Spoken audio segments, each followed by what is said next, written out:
Dari tadi kita hanya membicarakan tentang karbohidrat yang baik dan layak dikonsumsi. Bagaimana dengan karbohidrat yang tidak baik? Sebetulnya istilah tidak baik itu masih terlalu kejam memang. Tetapi salah-salah kita sendiri yang masih mengkonsumsinya setiap hari. Gula adalah salah satu karbohidrat yang mempunyai nilai glycemic index tinggi yang semestinya sudah bukan hanya sekedar dibatasi, bahkan kalau saya nilai tidak perlu digunakan. Kenapa demikian? Karena kita sudah menggunakannya dengan cara yang terlalu berlebihan.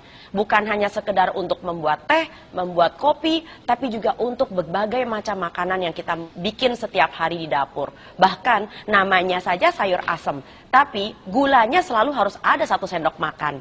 Kacau bukan? Jadi hindari sedapat mungkin pemakaian gula. Yang kedua adalah yang sering juga kita gunakan secara berlebihan adalah penggunaan tepung putih. Tepung putih bukan hanya sekedar terigu, tetapi juga ada sagu, masih ada tepung jagung, masih ada tepung tapioka. Prinsip dari semua tepung yang mengalami proses produksi itu disebut sebagai hasil refinasi. Bukan hanya tepung terigu, juga tepung beras. Mengapa demikian? Karena semua tepung ini dan produk gandum bukan dalam bentuk biji-bijian lagi, itu mempunyai nilai glycemic index yang masih tinggi dan sangat tinggi bahkan. Dan yang ketiga, yang sering kali kita juga masih gunakan secara berlebihan adalah beras putih. Beras putih mempunyai nilai glycemic index yang sangat bervariasi dari satu negara ke negara yang lain. Bahkan beras yang pulen, wangi, kristal itu adalah beras yang sudah melalui begitu banyak proses produksi, di mana bukan hanya sekedar kulit arinya sudah hilang, tetapi juga lembaganya sudah diambil untuk menghindari pembusukan yang terlalu cepat, bahkan sudah diberi pengharum, diberi pemutih bahkan. Sedemikian rupa sehingga beras kita sudah jauh dari bentuk aslinya yang semula. Apabila Anda betul-betul masih menginginkan adanya beras, makanlah beras pecah kulit. Tidak hanya beras merah, tapi disebut sebagai beras pecah kulit. Beras pecah kulit itu adalah beras yang masih menggunakan proses penumbukan yang secara alami yang masih ada di kampung-kampung. Bukan melalui proses penggilingan dan proses refinasi. Dan yang keempat yang kita masih seringkali juga pakai secara berlebihan adalah penggunaan berlebihan umbi-umbian.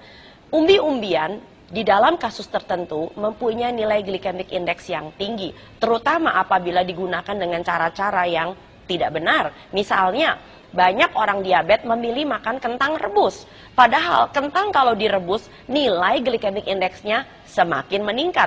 Apalagi orang Indonesia, kentangnya rebus lalu kemudian kulitnya dibuang. Nah, justru kentang yang masih ada kulitnya itu masih membantu agar nilai glycemic index-nya tidak terlalu tinggi. Dari tadi kita juga bicara soal nilai glycemic index tinggi yang mengganggu kesehatan manusia. Memang ada apa sih dengan nilai glycemic index yang tinggi? Makanan-makanan yang begitu mudah dicerna menjadi gula akan mengakibatkan gula darah Anda dan saya meledak dalam waktu yang sangat singkat, bahkan seringkali kurang dari 2 jam. Yang terjadi adalah badan kita mengeluarkan yang disebut sebagai hormon insulin. Hormon insulin mempunyai pekerjaan tekan gulanya, lalu kemudian di stok, disimpan. Nah, simpanan gula itu seringkali disimpan dalam bentuk yang disebut sebagai glikogen, entah itu di otot atau di dalam hati. Tapi jangan lupa, deposit di dalam otot dengan hati itu sangat kecil sekali. Jadi larinya kemana? Jaringan lemak lah ya.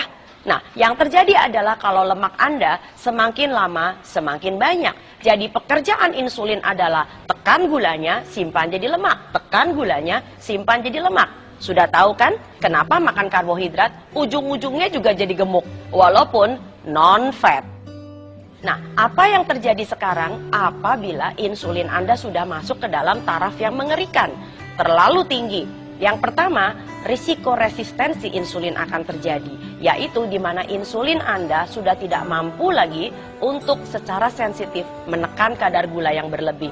Inilah awal kenapa seseorang mampu atau bisa menjadi penderita diabetes atau kencing manis tipe 2. Setiap kali terjadi peledakan insulin, maka diam-diam badan kita juga akan melakukan beberapa reaksi hormonal sesudahnya yang disebut dengan penyempitan pembuluh darah dengan segala macam akibatnya, termasuk Rasa kesemutan pertanda bahwa tidak efisiennya, tidak sufficientnya aliran darah sampai dengan ke ujung-ujung jari Anda.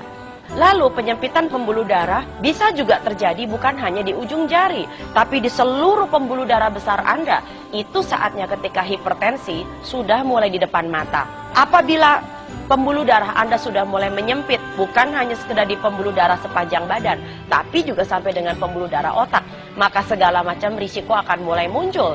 Dari stroke, sampai pikun, sampai dengan pembicaraan yang kadang-kadang barangkali suka hilang atau melompat-lompat. Nah, yang lebih parah lagi kalau penyempitan pembuluh darah Anda terjadi di pembuluh darah jantung. Wah, itu udah nggak ada ceritanya lagi. Risiko jantung koroner sudah di depan mata juga. Jadi nomor 1, penyempitan pembuluh darah. Yang kedua adalah apabila terjadi pengentalan darah. Dan yang ketiga adalah terjadinya penurunan daya tahan kekebalan tubuh. Daya tahan tubuh yang seringkali kita diserang oleh masalah seperti ini adalah tentang fokus. Jadi, hati-hati dengan karbohidrat Anda. Jangan sampai Anda salah pilih.